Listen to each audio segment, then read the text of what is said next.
Hi guys, welcome to the video.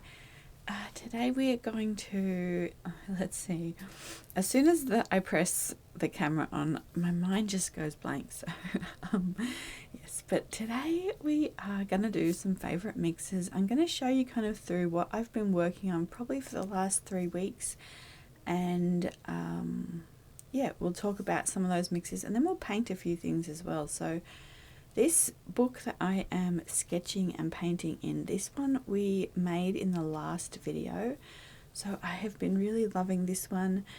And this is something really nice that you can do if you've got like pads of watercolor paper lying around, and just different sheets of watercolor paper.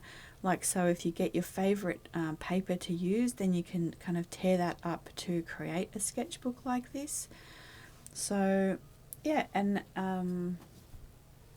I mean, obviously you can just work on the paper, but I like to have things kind of condensed and, you know, that I can use.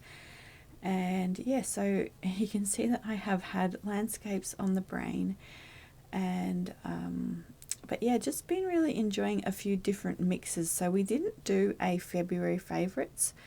I didn't really paint a lot in February, and I think that I actually did the video and the putting together this sketchbook in February, so I was more doing a few other things. So yeah, and then you can see here I've also done some pencil drawings, which I've been really enjoying. Every year I kind of try and focus a little bit of time in that year on just drawing and graphite and kind of pencil skills and, you know, values and things like that. So this there's actually some really amazing, like really amazing, just if you type in on YouTube how to draw landscapes, how to draw trees, there's so many resources that are, you know, phenomenal on YouTube. So I'm just gonna give you a little flip through. You can see there that I have something under it to kind of balance it out. But yeah, so I'm going to give you a little flip through so you can kind of see what I've been working on, and also just get a feel for the color palettes.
So this flower was actually inspired by something that I saw on Pinterest, and I'm going to link it below. His work is incredible. It's from like a whole series, so an exhibition. It's really beautiful.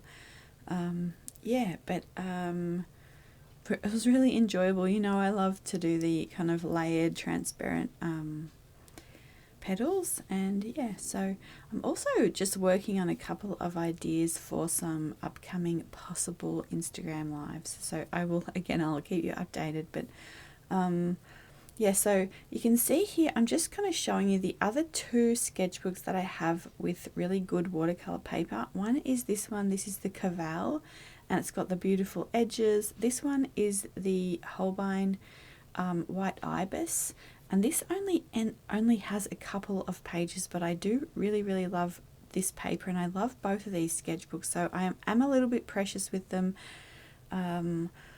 And that's why I really love this new sketchbook. I know that I can, when I finish and fill it up, I can just make another one. So yeah, that's just been really enjoyable. Like the Caval one, I don't think they don't have that edition in stock at the minute. And then these ones, you go through them quite quickly because there are only a few pages. So yeah, this one that I've made, there's quite a lot of pages, and again, like I can make, continue to make these. So I don't have to kind of savor it as much. And yeah, so what we are going to work in today, though, this is the Bockingford, and this is a cellulose paper, so wood pulp, but I've just lost my words. It's very similar to work on. It performs very similarly to, and really comparably to, a really good, quality paper. So anyway, let's just get into the colours. So this first one here is a new one, Stoneground, it's Seafoam from Stoneground Pigments, and I will link these below. And then this one here is also a new one. This is Apricot by Cheap Joe's, but what I'm doing with this one is I'm looking for a kind of a replacement for the Chinabresa that I really love. So you can see here the bottom one is the older formula, and then the top one is the new formula. I love both colours, but I really, when you want that kind of peach colour, you don't want that dusty pink colour. Like, they are quite different. So I have been kind of trying to mix some different things. And so one of the mixes here is, this is the Daniel Smith Pyrrol Orange and Daniel Smith French Ochre. So, any type of like an orange and an ochre, and then in different concentrations. So I have more of the French ochre in this one, and then I just dip my brush in just once along the side of the cup there, you can see, and then there's more water in this mix. So that's actually a pretty good match, I'd say. And then I have also been enjoying this one, and I'll show you why, and we'll use this in a little painting. So this one is the Lemon Yellow and Buff Titanium. So it's the Isaro Buff Titanium with the Winsor & Newton Cadmium Free Lemon Yellow. And then you can see like the little things that I've been mixing there. So this one is Isaro Rose. This is like a quinacridone rose. It's like your typical kind of that kind of red that is in a lot of palettes. But I really enjoy the Isaro one. I also really like the Wallace & Seymour Velvet Rose as well. So, but this is... I'm also mixing this one with the Daniel Smith French Ochre, so it's like that kind of quin pink with an ochre, and again like a little bit more of the pink, a little bit more of the ochre, a little bit more water, and then I'm also adding to that mix some of the Daniel Smith Interference Copper, so it gives it that really beautiful kind of soft sheen. So I'm just going to show you how I kind of make a rose, how I kind of sketch one out very simply, and then we're going to paint some.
Okay, so you can see that I have put in kind of some of the different petals. I have lifted out some colour and I'm adding in some stronger colour, so more pigment than water into some of these areas that I want to define. And again, you know, just really simply kind of looking at this type of a rose from the side and adding in a few of those things. And then I've just was really enjoying this kind of color combination. We're putting a little bud in here, and then I am going to also kind of show you how I build up the leaves and the foliage.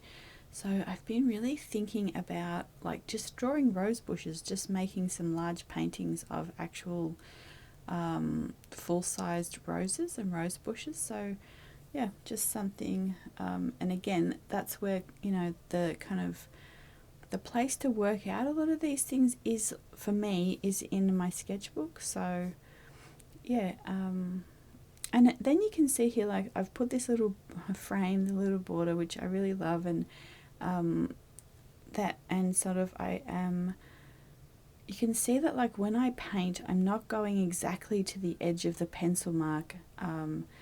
You know, I'm, it's kind of doing a little bit more of a painterly way. So and then you can see like I'm putting these leaves in, so I'm kind of dragging my brush down to make the perforated edges of the leaves.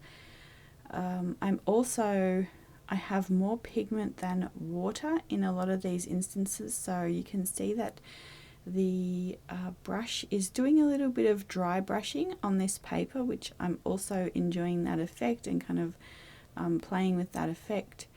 I'm using the French ochre, the lemon yellow, and then this seafoam green in different kind of varying concentrations to get some really beautiful variation in the leaves. And then this one here, this is one that we talked about in the January mixes. So this is the Daniel Smith Tiger's Eye and the lemon yellow, and I really have been loving that. It creates this beautiful like transparent sap green. So I actually just mixed some into a half pan, and so I just squeezed a little bit of each in and just mixed it around with a sewing needle.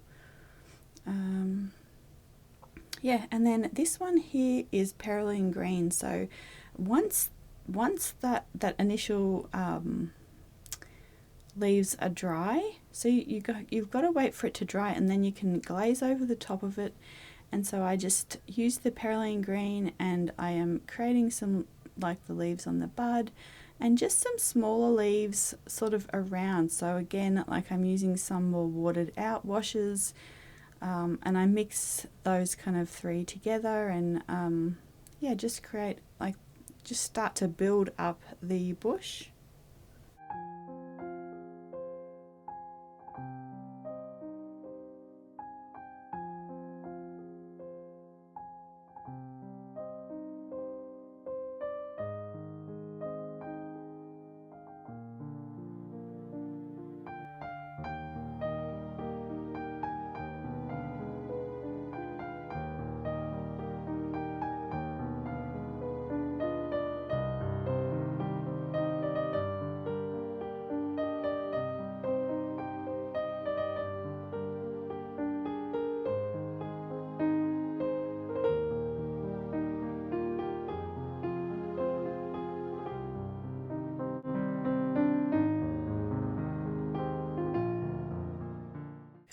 Okay, so I have pulled out some printables because there's a couple of things here that I want to use to just do a little bit of a painting and show you kind of how these colours can be used. It's a little bit tricky for me always to try and figure out what we can do in the time, you know, of the video, but I think this turned out really nicely. So I've used this little frame on one of the Emblem printables just to start with.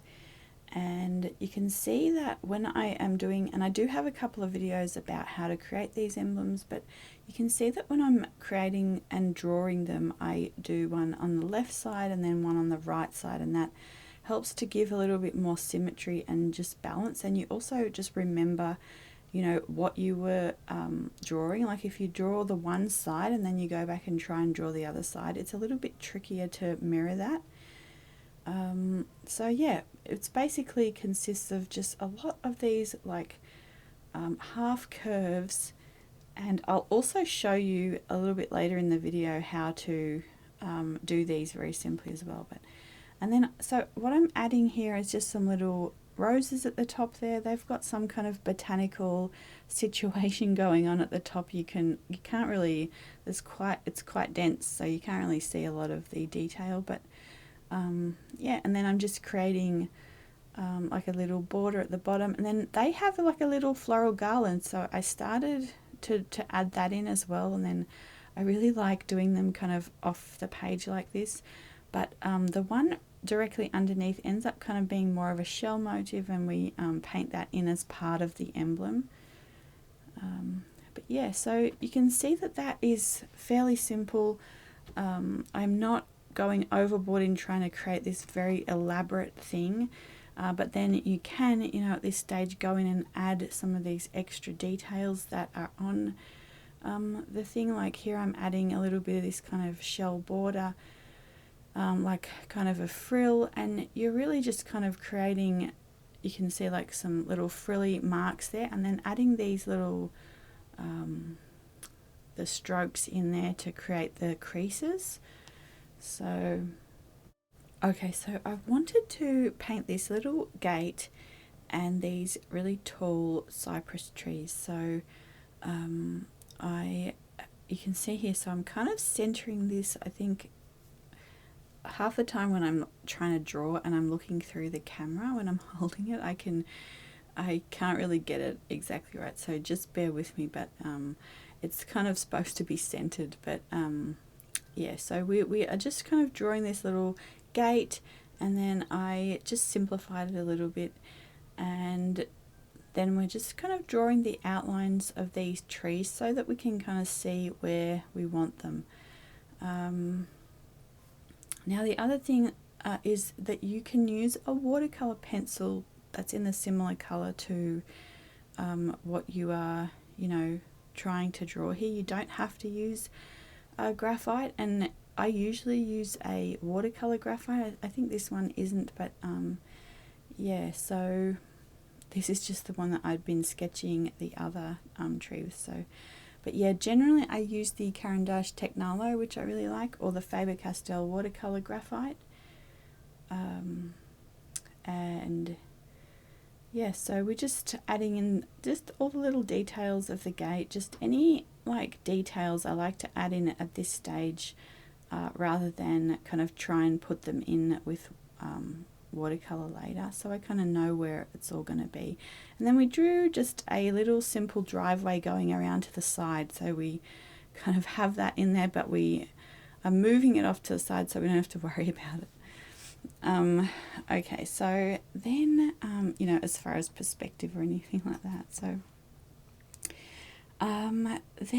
so what I'm showing you here is I want it to be kind of a morning scene with the golden glow, but when you use the lemon yellow just directly, it's too bright. So in most instances I found it's too bright, so I really like to just use the buff titanium to just mute that down a little bit. Now there's different ways that you could mute it. You could add a little bit of a purple or a blue.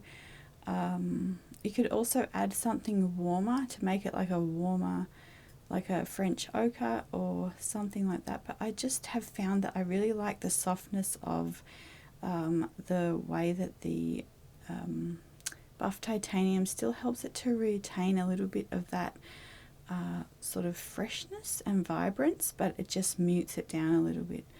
So yeah, so I have done that all around all of the trees, and then kind of around the gate as well, because often you get those really nice reflections and the light that would be coming through a gate or something. So then I am using the seafoam green, and I'm just kind of blocking in the first layer of the trees. And the way I'm thinking about, you know, how it would eventually be is that the seafoam green will be more on the left hand side, and so I try and concentrate it a little bit more on the left, and then this kind of more warmer yellow toned green would be like a green gold, or you know, it's just this one mixed with the lemon yellow, but it would be more on the left. So sorry, did I say? So the seafoam green will be more on the right, and then this warmer one would be more on the left. Hopefully this makes sense.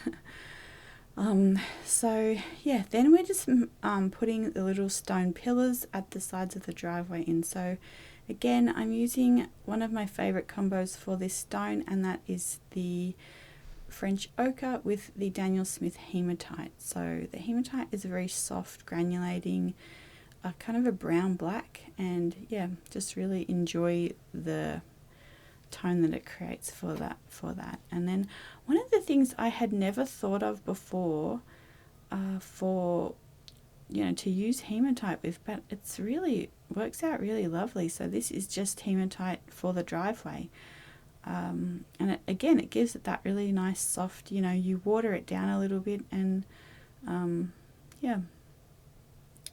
So then I am going back in with this is the Daniel Smith, the Tiger's Eye and Lemon Yellow one, and you can see that I'm putting the majority of it on the left, and just little bits of it sort of peek through on the right there, because you don't just want you know, you always need it to have a little bit on each side. You can kind of concentrate it more on one side, but you want little bits of it on the other side to kind of make the tree look balanced. So yep, and then I go back in here with some Pyrrol green, and again this would be more concentrated on the right, but little bits of it are on the left there as well, just to give the tree some volume.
Okay, so then I'm using some of that first, the Pyrrol orange and the lemon yellow mix to do the frame, and then I am using some of the other mix, the Isaro Rose and the French ochre, to create these little borders, and adding a little bit of the Isaro Rose in just to create those where the creases would be.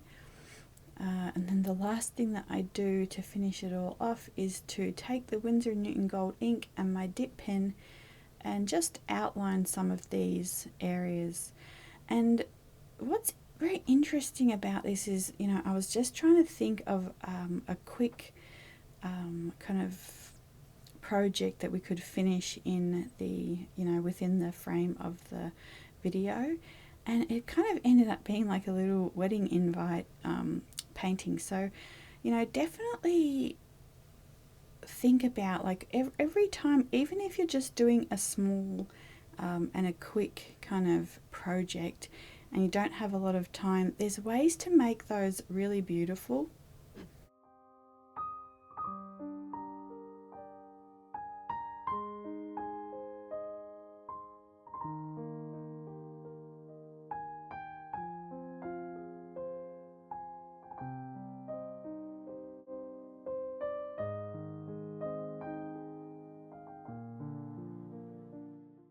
So the other thing that I just wanted to show you is a very quick way, an easy way to start creating these frames. So you don't have to have, you know, so many elaborate curves and things like that, but this is just really simply, you know, creating, you know, curves that are opposite each other, making some larger, making some smaller, making some turn the other way. And this is just a really, you know, this doesn't have to be very difficult. It can be very beautiful and still simple and, you know, really elegant.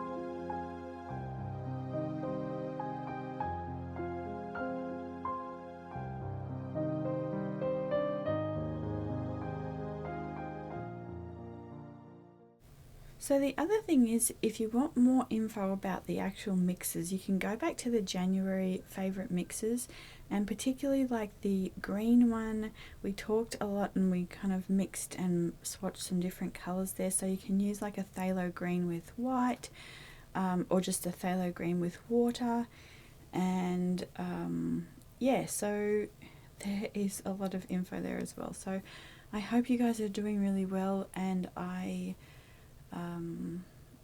will see you soon. I'm working on quite a few things and it's all sort of almost ready, but yeah, so I'll see you as soon as possible, but have a really lovely week. Bye guys.